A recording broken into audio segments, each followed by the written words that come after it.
얼마 전 제가 인터넷에서 아주 재미난 영상 하나를 보았습니다. 10초 정도밖에 안 되는 아주 짧은 영상이었지만 이 영상이 얼마나 재미있든지 제가 10번도 넘게 이 영상을 돌려봤습니다. 그 영상의 내용은 이런데요. 22개월 정도 된 한 아기가 산책을 하다가 민들레를 하나 발견했습니다. 솜방망이처럼 민들레 씨앗이 몽글몽글하게 모여있는 그 예쁜 민들레를 이 아이는 엄마에게 꼭 보여주고 싶었던 것 같습니다. 그래서 그 민들레를 꺾어서 이제 엄마에게 보여주라고 신나게 달려가서 엄마 앞에 짠 하고 내밀었는데 어떻게 됐을까요? 민들레 씨앗은 다 날아가 버리고 횡하니 비어있는 꽃대만 이 아이 손에 쥐어져 있었던 거죠. 그때 그거를 보고 너무 놀라고 또 세상을 다 잃은 듯 허탈해하는 이 아이의 그 표정이 이 짧은 영상의 포인트였습니다. 근데 얼마 뒤에 이 아이에 대한 영상이 또 하나가 올라왔습니다. 그 영상이 뭐인고 하니 봤더니 이번에는 이 아이가 이 민들레를 그냥 통으로 입안에 다 넣어버려서 이 입안에서 민들레 씨앗과 침이 뒤범벅이 된 것을 이제 부모님이 꺼내주는 이제 그런 영상이 올라왔습니다. 지난번에 민들레 씨앗이 사라져버리는 것을 경험했던 이 아이는 이번에야말로 이 민들레 씨앗을 놓치지 않겠다는 각오와 결단으로 그거를 그냥 입에 넣어버린 것 같습니다. 아마도 이 아이에게는 바람에 날아가 버린 민들레가 좀 상처로 남았던 것 같습니다. 이 귀여운 아이가 우리 앞에 지금 와 있다면 이 아이를 어떤 말로 우리 성도님들은 위로해 줄 수 있겠습니까? 저는 이 아이를 이렇게 위로할 것 같습니다. 아이야, 바람에 흩날려서 날아가 버린 민들레 씨앗은 이 세상에서 완전히 없어져 버린 게 아니야. 그 흩어진 씨앗은 바람을 타고 꼭 필요한 곳으로 날아가서 그곳에서 자리를 잡고 그곳에서 싹을 틔우고 그곳에서 더 많은 꽃을 피우고 더 많은 더 큰 행복을 사람들에게 주게 될 거야. 비록 지금 당장 눈앞에 있었던 그 예쁜 민들레가 사라져서 마음이 좀 상하기는 하지만 그러나 그 민들레는 더 큰 행복을 위해서 흩어져 날아간 것이니 이제 그만 속상하자. 그 바람에 민들레 씨앗을 날린 너의 행동은 더 큰 행복을 위한 아주 잘한 행동이었어. 저는 이 아이를 이렇게 좀 격려하고 좀 칭찬해주고 싶습니다. 그러면 이 아이에게 이게 좀 위로가 될까요? 안 되겠습니까? 오늘 우리가 본문으로 함께 나눌 이 사도행전 8장의 말씀이 마치 이처럼 하나님께서 우리에게 위로의 말씀을 주시는 저는 그런 음성으로 들립니다. 지난주 나누었던 스데반의 순교, 이 스데반의 순교는 초대교회의 부흥이 한창 꽃을 피우는 절정에 이르렀던 때에 일어난 일이었습니다. 스데반의 순교는 교회를 향한 즉각적인 핍박으로 이어졌고 결국 그토록 모이기에 힘쓰던 성도들이 각자 다양한 곳으로 흩어져 버리는 그러한 결과로 이어지게 되었습니다. 오늘 사도행전 8장은 지금까지와는 달리 아주 엄숙하고 무거운 분위기로 이 장이 시작이 됩니다. 우리 1절부터 3절까지 말씀을 우리 같이 한번 읽겠습니다. 사울은 그가 죽임당함을 마땅히 여기더라. 그날에 예루살렘에 있는 교회에 큰 박해가 있어 사도 외에는 다 유대와 사마리아와 모든 땅으로 흩어지니라. 경건한 사람들이 스데반을 장사하고 위하여 크게 울더라. 사울이 옥에 넘기니라. 교회를 향한 이 박해와 성도들의 흩어짐, 그리고 경건한 이들의 스데반을 향한 장례와 또 그들의 울음소리, 또 믿는 자들의 옥에 붙잡힘, 이것이 지금 스데반 순교 이후에 교회가 당했던 현실인 것입니다. 3절에 보면 사울이 교회를 잔멸했다라고 하는데 이 잔멸하다라는 단어는 짐승의 시체를 갈기갈기 찢어놓다, 이런 의미를 가진 단어입니다. 교회가 그때에 당했던 그 핍박과 박해가 그만큼 힘겹고 처절하고 처참했음을 보여주는 그런 표현이죠. 그러나 이러한 교회를 향한 박해와 그로 인한 흩어짐은 부활하신 예수님께서 당신의 제자들에게 내리셨던 명령. 사도행전 1장 8절에서 예수님 말씀하셨죠. 너희가 예루살렘과 온 유대와 사마리아와 땅 끝까지 이르러 내 증인이 되리라. 제자들에게 하신 이 예수님의 명령이 본격적으로 성취되는 시작이 바로 이 교회의 핍박으로 인한 흩어짐이 되었습니다. 더 많은 꽃을 피우기 위해서 바람을 타고 흩어져 날아가 버린 민들레 씨앗처럼 더 큰 하나님 나라의 확장을 위해서 교회와 성도가 흩어짐을 당하게 되었다는 것입니다. 하나님은 이 오늘 말씀을 통해서 우리를 위로하고 또 우리에게 도전하십니다. 이 흩어짐이라는 것은 삶의 자리가 옮겨지는 것만을 뜻하는 것은 아니죠. 내 일상이 흩어지는 것, 내 시간이 흩어지고 내 물질이 흩어지고 내 집중과 내 열심이 흩어지는 것도 흩어짐의 범주 안에 들어갑니다. 그러나 어찌되었든 이 교회와 성도의 흩어짐은 결코 이 세상에서 사라져버리는 흩어짐이 아니라 오히려 하나님 나라 확장을 위한 더 풍성함을 위한 흩어짐이기에 성도는 그 흩어짐을 결코 두려워할 필요가 없다고 하나님은 오늘 사도행전 8장의 말씀을 통해서 우리에게 위로하시고 우리를 도전하십니다. 오늘 우리가 함께 나누는 이 흩어짐과 관련된 사도행전 8장의 말씀을 통해서 교회와 성도, 우리에게 주시는 이 흩어짐을 하나님 나라를 위해 지혜롭게 선용하는 그러한 은혜를 우리가 함께 나누는 오늘 말씀의 시간이 되기를 주의 이름으로 축복합니다. 오늘 본문에는 성도와 교회가 겪게 되는 두 가지 종류의 흩어짐이 나옵니다. 먼저는 환경과 상황 등으로 인해서 어쩔 수 없이 흩어짐을 당하게 되는 그런 흩어짐이죠. 이렇게 흩어짐을 당할 때, 강제 흩어짐을 당할 때 우리에게 필요한 것은 복음의 소망입니다. 우리 설교 노트 첫째에 소망으로 흩어지는 성도, 이렇게 한번 기록해 보겠습니다. 소망으로 흩어지는 성도.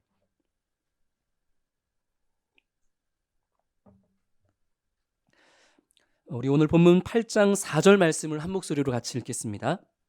그 흩어진 사람들이 두루 다니며 복음의 말씀을 전할세. 아멘. 스데반의 순교로 인해 시작된 교회의 핍박으로 많은 성도들이 흩어졌습니다. 특별히 초대교회 안에는 두 파가 있었죠. 어떤 파가 있었죠? 헬라파 유대인들이 있었고 히브리파 유대인들이 있었습니다. 그런데 이 스데반의 순교로 시작된 핍박이 이 둘 가운데에 누구에게 더 큰 핍박이 되었을까요? 히브리파 유대인이 더 큰 핍박 받았을까요? 헬라파 유대인이 더 큰 핍박 받았을까요?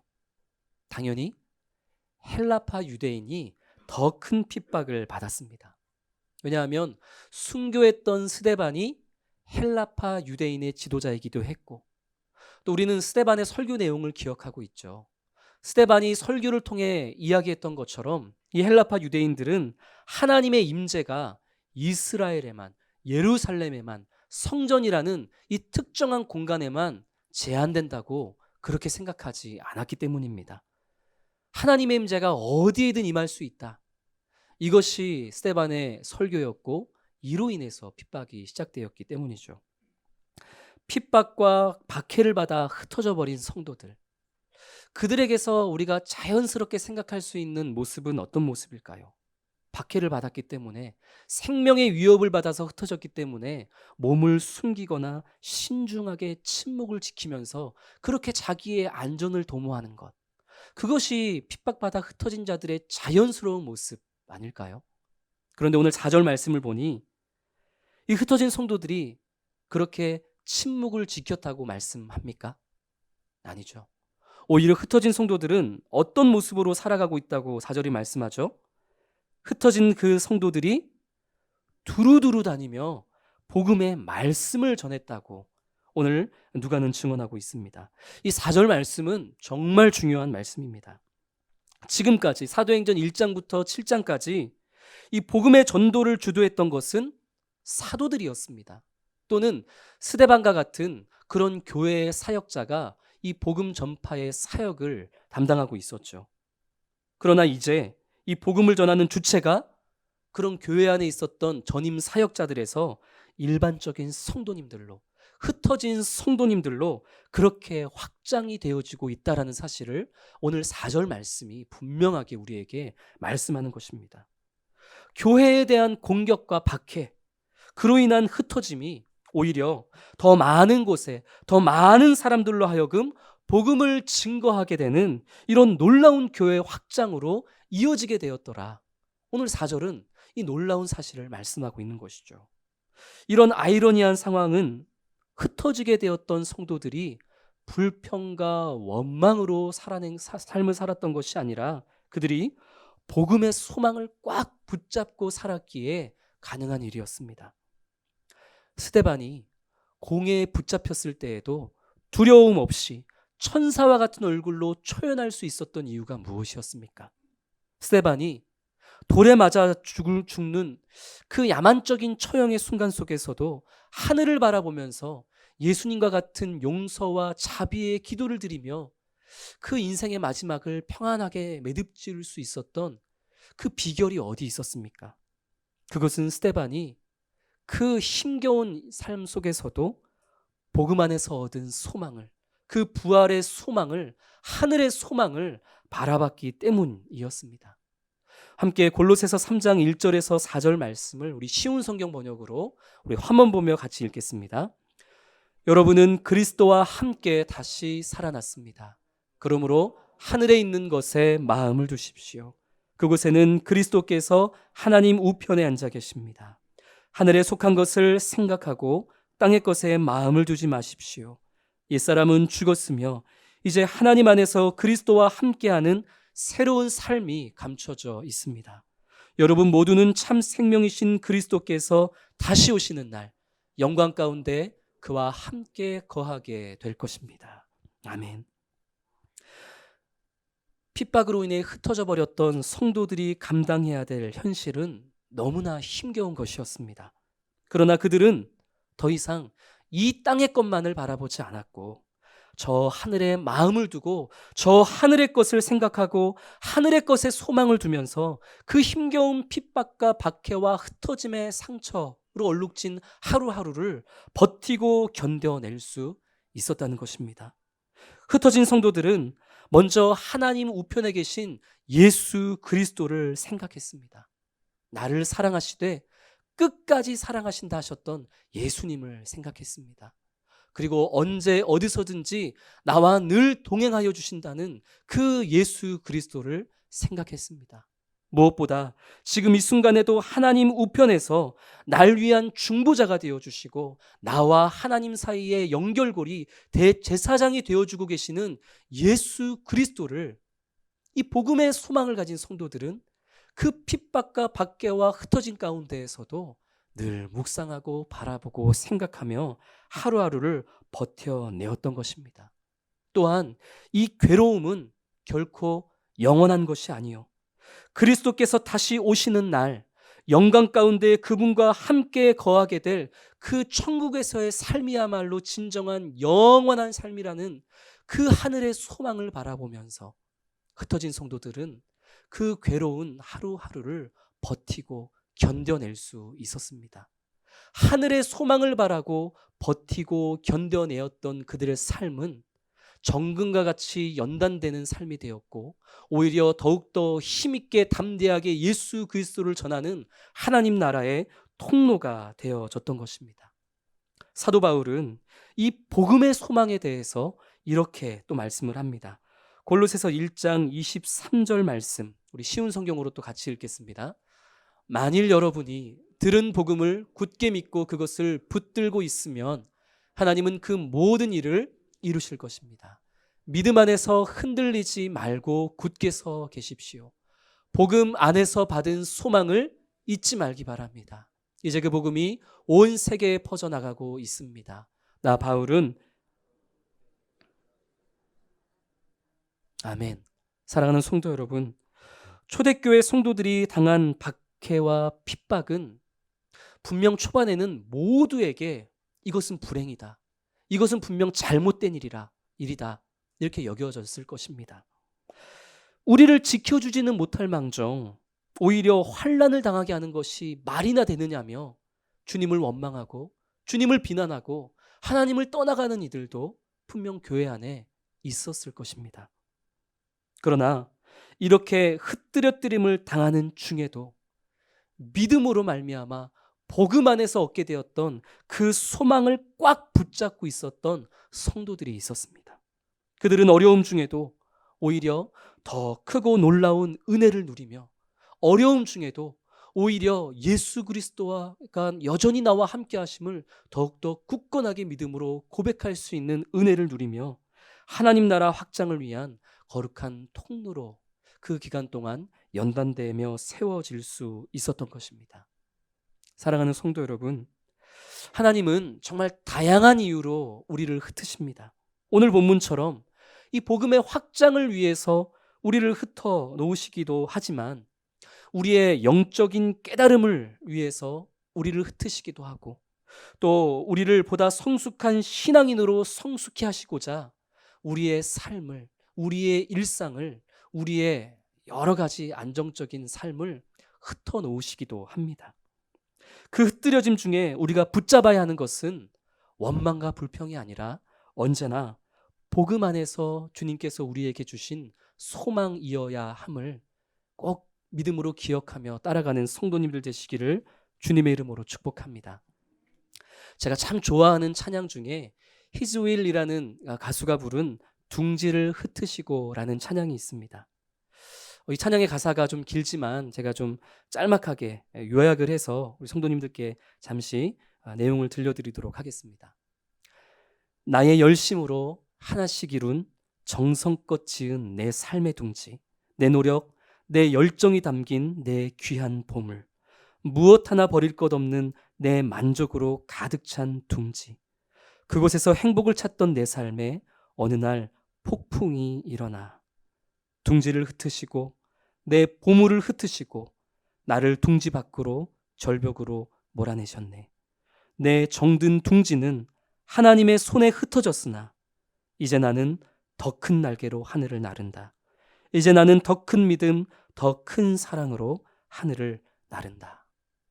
어떤 내용인지 아시겠습니까? 이 작사가는 자신의 열심으로 열심히 자기의 둥지를 만들었고 내 노력으로 아주 귀한 보물을 만들었습니다. 그것이 그의 신앙이었죠. 그러나 하나님께서는 그를 더 큰 믿음의 자리로 초대하고자 그가 그토록 소중히 여겼던 둥지, 그것을 흩어버리고 마셨습니다.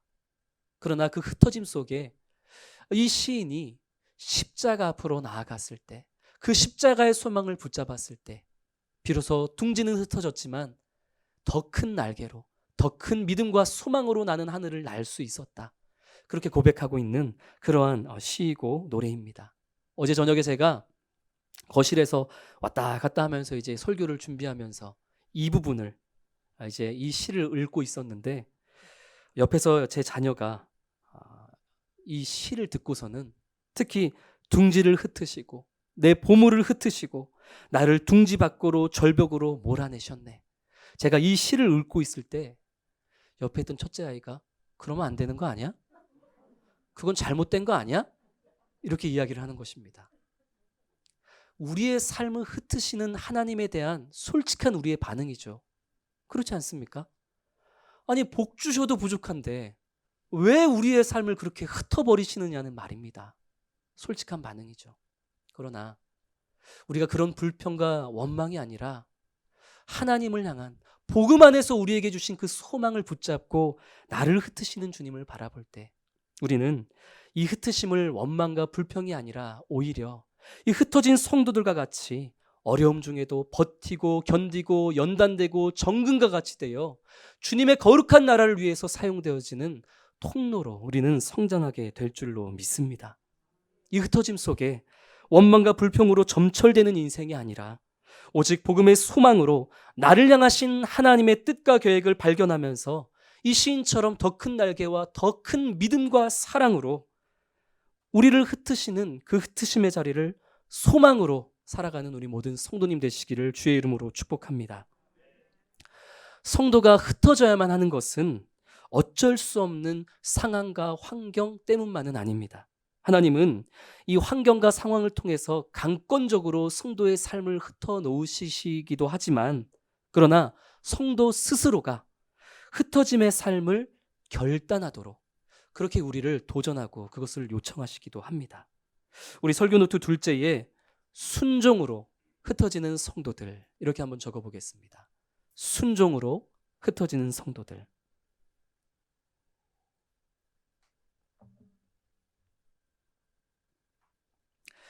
우리 8장 5절 말씀도 같이 읽겠습니다.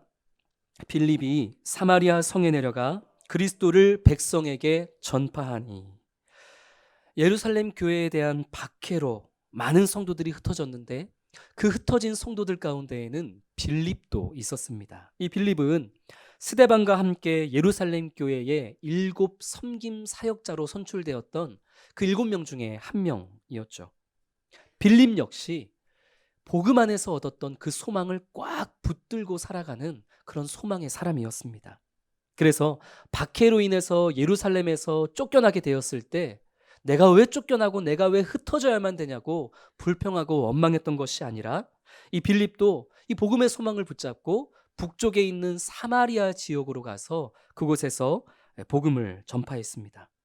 그런데 우리가 아는 것처럼 이 유대인들과 사마리아인들은 사이가 어떻죠? 사이가 심각하게 좋지 않죠. 이 유대인들과 사마리아 사이의 이 적대적인 관계는 1000년이나 지속된 관계였습니다. 그랬기에 아마도 사마리아를 향해 올라갔던 빌립의 발걸음은 예루살렘에서 박해를 받는 것과 크게 다를 바 없는 그런 긴장과 두려움으로 무거운 상태였을 것입니다.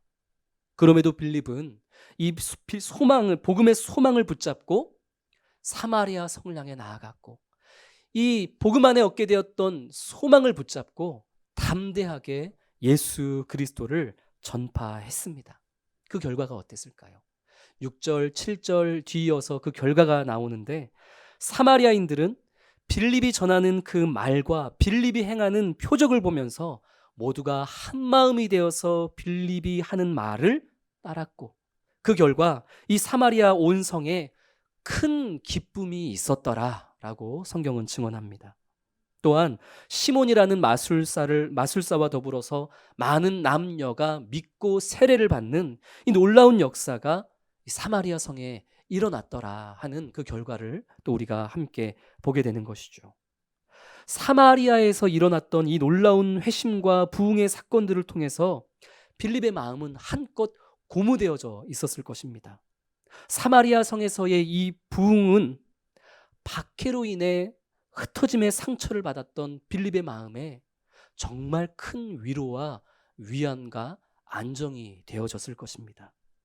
그렇게 이제서야 좀 이 지난날의 흩어짐의 상처에서 안정을 되찾아가고 있던 빌립에게 하나님은 다시 한번 그의 삶을 흩으라는 그런 명령을 주십니다. 청청병력 같은 그런 말씀을 주신 거죠. 26절 말씀 우리 같이 읽겠습니다. 주의 사자가 빌립에게 말하여 이르되 일어나서 남쪽으로 향하여 예루살렘에서 가사로 내려가는 길까지 가라. 그 길은 광야라. 어디로 가라고 하시죠? 사마리아 성도 참 힘들었는데 사마리아 성에서 이제 좀 안정을 취하니까 그곳에서 어디로 가라고 하시죠? 광야로 가라고 하십니다. 빌립이 지금 이곳 사마리아까지 오게 된 것은 하나님의 강권적인 흩으심 때문이었죠.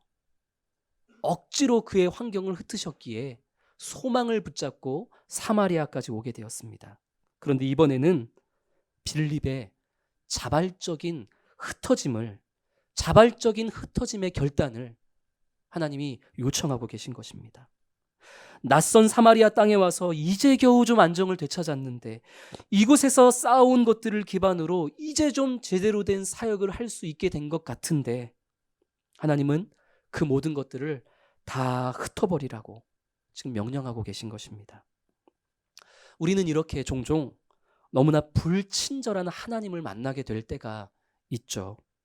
왜 그래야 하는지, 내가 그렇게 했을 때에 어떤 결과를 나에게 주실 것인지 이에 대한 아무런 설명도 없이 설득도 없이 우리에게 참 어려운 것을 요구하시는 그런 마음을 주시는 하나님을 우리는 만날 때가 있습니다. 아니, 나를 좀 이해시켜 주시고 나를 설득시켜 주시면 내가 군소리 없이 순종할 텐데, 왜 하나님은 나를 이해시키지도 않고 설득시키지도 않고 자꾸 어려운 일들로만 명령하시는 것일까? 이 원망의 마음이 자꾸만 생겨나기도 합니다.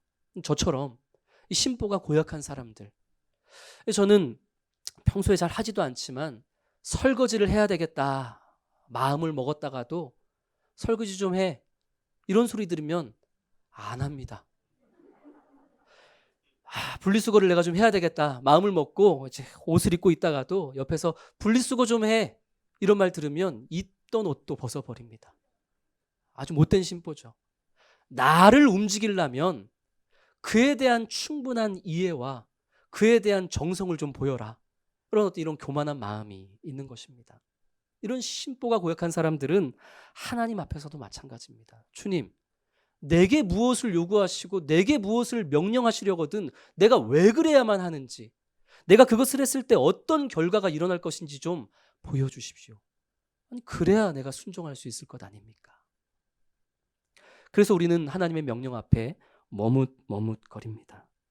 그러나 성도 여러분, 충분히 이해가 되고 충분히 납득이 되어서 순종한다면 그것은 순수한 의미에서의 순종이 아니라 하나님과의 거래가 될 뿐입니다.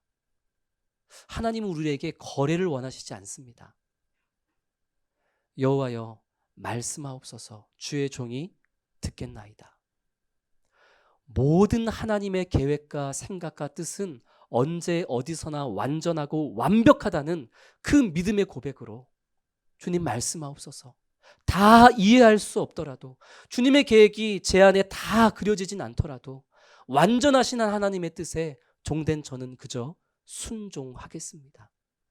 하나님은 우리에게 밀고 당기는 거래를 원하시는 것이 아니라 바로 이러한 순결한 믿음의 순종을 원하고 계시는 것입니다. 하나님께서 빌립에게 가라라고 명령하신 곳은 예루살렘에서 가사로 내려가는 광야길이었습니다. 아무것도 없는 그 황량한 길에 가라 하시는 이유가 도대체 무엇인지, 왜 또다시 내 삶의 자리를 흩트려 하시는지 빌립은 알 수 없었지만, 보이지 않았지만 그럼에도 불구하고 즉각적으로 순종했습니다. 예루살렘의 박해 사건을 통해서 오히려 복음의 확장을 이루시는 하나님을 경험했기 때문에, 열악한 흩어짐 속에서도 이 복음의 소망을 붙잡았을 때에 사마리아 성에 놀라운 성령의 역사를 이루시는 것을 경험했기 때문에 빌립은 그의 일상을 흩으시기 원하는 이 하나님의 명령에도 즉각적으로 순종할 수 있었던 것입니다. 순종하여 내려간 그 광야길에서 빌립이 누구를 만나게 되었을까요? 오늘 말씀을 보니 에디오피아 여왕 간다게의 모든 이 재정, 국고를 맡고 있는 내시를 만나게 되었습니다. 그 환량한 벌판, 그 환량한 광야에서 에디오피아의 재무장관을 만나게 된 것입니다. 이 에디오피아 내시는 하나님을 예배하기 위해서 예루살렘에 갔다가 다시 이제 고국으로 돌아가고 있는 중이었습니다. 성령께서는 빌립에게 또 한 번 명령하십니다. 29절에 보니 이 에디오피아 내시가 타고 있는 수레로 가까이 가라 라고 명령하시죠. 물론 이번에도 왜 가까이 가야만 하는지에 대해서는 말씀하지 않으셨습니다. 그런데도 빌립은 또 순종을 하죠. 아니, 이번에는 그냥 순종만 했던 것이 아니라 29절에 보니까 분명 성령께서는 가까이 가라 라고 하셨는데 30절에 보니 빌립이 어떻게 했죠? 달려갔습니다. 아니, 그냥 가까이만 가면 되는데 빌립은 어떻게 했다고요? 달려갔다라는 것이죠. 이것은 이 순종하는 빌립의 마음에 성령께서 하나님의 마음을 심어주셨기 때문입니다. 하나님을 만나고 싶어하는 그 간절한 마음을 가지고 예루살렘까지 갔지만 그 예루살렘에서 정작 하나님을 만나지 못하고 다시 고국으로 돌아가는 이 에디오피아의 내시, 이 불쌍한 영혼을 만나고자 하시는 그 애끓는 하나님의 마음, 이 순종하는 빌립의 마음에 이 하나님의 영혼을 향한 애끓는 심정을 성령께서 부어주신 것이죠. 그러했기에 빌립은 가까이만 가는 것이 아니라 하나님의 그 마음을 가지고 이 에디오피아 내시를 향해 달려가지 않을 수가 없었던 것입니다. 사랑하는 성도 여러분, 믿음으로 순종하는 이에게 성령께서는 그 마음에 하나님의 마음을 가득 심어주심을 믿음으로 바라보고 나아가는 성도님 될 수 있기를 주의 이름으로 축복합니다. 그때 이 빌립이 하나님의 마음을 가지고 에디오피아 내시를 향해 달려갔을 때, 이 에디오피아 내시는 수레에서 이사야서 성경을 읽고 있었습니다. 특히 이사야서에서도 고난받는 종의 모습으로 오시게 될 예수님에 대해 기록해 놓은 53장 말씀을 읽고 있었습니다. 다만 이 내시는 이 이사야서에 기록된 이 고난받는 종이 이사야가 자기 자신에 대해서 한 얘기인지 아니면은 다른 누군가에 대해서 남겨놓은 말인지 이것이 너무나 궁금했고 그 궁금함에 답답해서 마음이 아주 어려운 상황이었습니다. 그런데 그 답답함과 궁금함을 해결해 줄 수 있는 사람이 이 광활한 광야 한가운데에 짠 하고 나타날 것이라고 어디 이 내시가 감히 상상이나 해보았겠습니까? 그런데 진짜로 이 광야 한가운데에서 너무나 궁금해하고 있던 이 이사야서의 말씀을 해석해 줄 수 있는 사람이 진짜 짠하고 나타났습니다. 누가 나타났습니까? 빌립이 나타났습니다. 성도 여러분, 이게 우연입니까? 이 광야란 광야 한가운데에서 그곳에 간 빌립이 한 나라의 재무장관을 만났다는 게 우연이겠습니까? 그리고 그에게 가까이 다가갔더니 그가 이사야서의 말씀을 읽고 있었고 심지어 그가 읽고 있었던 이사야의 말씀이 고난받는 예수 그리스도의 말씀이었다는 것, 그리고 그가 그것을 너무나 궁금해하고 있었다는 것, 이것이 어찌 우연일 수 있겠습니까? 이 모든 것은 다 하나님의 크신 계획 안에 있었던 것입니다. 물론 빌립은 이 모든 하나님의 계획을 다 알 수도 없었고 볼 수도 없었지만 언제나 하나님의 인도하심은 선하고 완벽하다는 그 믿음으로 이해가 되지 않아도 순종했을 때, 보이지 않아도 순종했을 때 하나님의 놀라운 선하신 계획 안에 포함되어지는 영광을 누릴 수 있었던 것입니다. 빌립은 수레에 함께 올라타서 그가 궁금해했던 그 말씀이 곧 예수 그리스도에 대한 말씀이었음에 대해서부터 시작해서 예수 그리스도의 복음을 쭉 내시에게 전해 주었습니다. 그리고 물가가 있는 곳에 함께 내려서 이 내시에게 세례도 베풀었습니다. 하늘의 소망, 복음의 소망으로 말미암아 사마리아 땅에 기쁨이 가득했다고 말씀했던 것처럼 예수 그리스도의 복음을 듣고 세례를 받았던 이 에디오피아의 내시도 기쁨을 가득히 안고서 자신의 고국으로 돌아갔다고, 그렇게 오늘 말씀은 마무리하고 있습니다. 이 내시가 그 이후에 어떤 삶을 살게 되었는지 우리는 알 수 없습니다.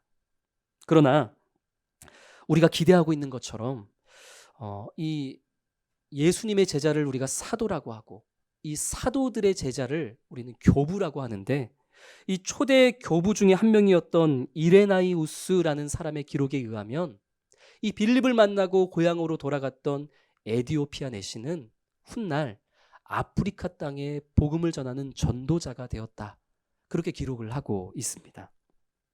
사랑하는 성도 여러분, 하나님은 빌립에게 자신의 그 안정된 일상을 흩어서 광야로 내려갈 것을 요구하셨습니다. 그의 믿음의 순종은 에디오피아 내시를 구원하는 통로가 되었습니다. 하나님은 빌립에게 그러하셨던 것처럼 오늘 우리에게도 우리의 안정된 일상을 흩어서 다양한 곳, 다양한 사람에게 나아가라고 우리의 마음에 감동을 주시고 거룩한 부담감을 주십니다. 물론 내가 왜 그래야만 하는지, 그랬을 때 정말 어떤 일들이 일어나게 될 것인지에 대해서 하나님은 말씀해 주시지는 않습니다. 그러나 성도 여러분, 우리가 주님이 감동을 주시는 곳에, 주님이 자꾸 생각나게 하시는 그 사람에게 내 시간을 쪼개어주고 내 물질을 나누어주고 내 안정된 일상을 흩어서 그곳에 그들에게 흘려보낼 때 그곳에 분명한 하나님의 기쁨과 하나님의 그 놀라우신 계획과 뜻이 임하게 될 것을 믿음으로 바라보며 순종하는 우리 성도님들이 되어지기를 주의 이름으로 축복합니다. 말씀을 맺겠습니다. 오늘 우리는 스데반의 순교로부터 시작된 교회의 흩어짐에 대해서 살펴보았습니다. 그 흩어짐은 사라짐이 아니라 더 풍성해짐을 위한 흩어짐이었습니다. 민들레 씨앗처럼 말이죠. 하나님께서 강권적인 역사로 우리의 삶을 흩어 놓으실 때 그때 우리는 복음의 소망을 붙잡아야지만 그 힘겨움을 버티고 견디고 연단되어서 정금과 같은 그런 하나님의 거룩한 백성이 되어질 수 있습니다. 흔들림이 찾아올 때야말로 이때가 더 풍성함을 위한 준비의 때라는 사실을 기억하면서 복음의 소망을 꽉 붙잡을 수 있는 우리 모든 성도님들 되시기를 주의 이름으로 축복합니다. 또한 때때로 하나님은 우리의 안정된 일상을 흩어서 하나님이 감동을 주시는 곳과 마음을 쏟게 하시는 사람에게 우리의 시간과 물질과 열심을 소비하고 흘려보내기를 요청하실 때가 있습니다. 머무르는 종교인으로 살아가지 말고 흩어져 열매를 맺는 생명력 넘치는 신앙인으로 살아가라는 그런 하나님의 도전인 것입니다. 사랑하는 성도 여러분, 하나님의 나라를 위해서 이 평안한 일상에 그냥 머무르는 자가 아니라 빌립처럼 흩어져서 복음의 씨앗이 되어지는 그런 우리 성도님 되시기를 주의 이름으로 축복합니다. 복음의 소망을 붙들고서 우리가 나아가야 할 사마리아 땅이 어디입니까? 하나님께서 우리의 일상을 흩어 내려가라고 말씀하시는 광야길은 어디입니까? 내가 복음을 전해야만 하는 내 주변에 있는 주님을 갈급해야 하는 에디오피아 내시와 같은 이는 누구입니까? 새생명 주일 본격적인 준비가 지난주부터 시작되었습니다. 우리 특별히 오늘 주신 하나님의 말씀을 우리 심령에 새기면서 순종하는 마음으로 내가 흩어짐을 위해서 복음의 흩어짐을 위해서 가야 할 곳은 어디인가? 찾아가야 할 이는 누구인가? 이 흩어짐의 삶을 실천하는 그런 우리 모든 성도님 되시기를 주의 이름으로 축복합니다. 주님, 하나님 나라 확장을 위해서 우리를 주의 손으로 강권적으로 흩으실 때에 우리의 성숙을 위해 우리의 일상을 흩으시기 원하실 때에 우리의 주변에 있는 영혼 구원을 위해 나의 일상을 흩어 나아가라 명령하실 때에 복음의 소망으로 인내하고 연단하며 믿음의 순종으로 즉시 나아갈 수 있는 그런 우리 부산 사랑의 교회 성도들 나 자신이 되어줄 수 있도록 성령님 이끌어 주시옵소서. 특별히 우리가 품은 태신자가 있습니다. 또한 품어야 하는 태신자가 여전히 남아 있습니다. 나의 시간과 나의 물질과 나의 열심을 흩어서 복음으로 그들을 채우는 복음의 씨앗되어 살아갈 수 있도록 흩어짐의 삶을 믿음으로 살아갈 수 있도록 나를 사용하여 주시옵소서. 우리 이러한 간절한 소망의 마음을 담아 함께 기도하겠습니다.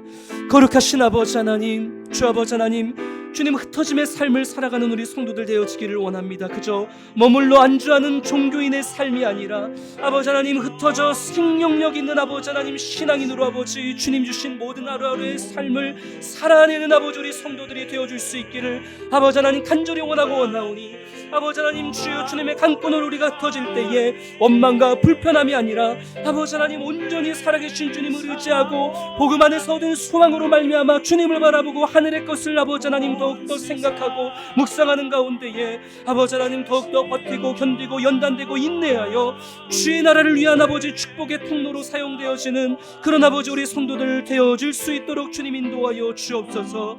아버지 하나님 주여 우리가 주님의 마음을 품고 아버지 하나님 주여 적극적으로 우리의 일상을 흩어 아버지 나아가야 할 곳이 어디입니까?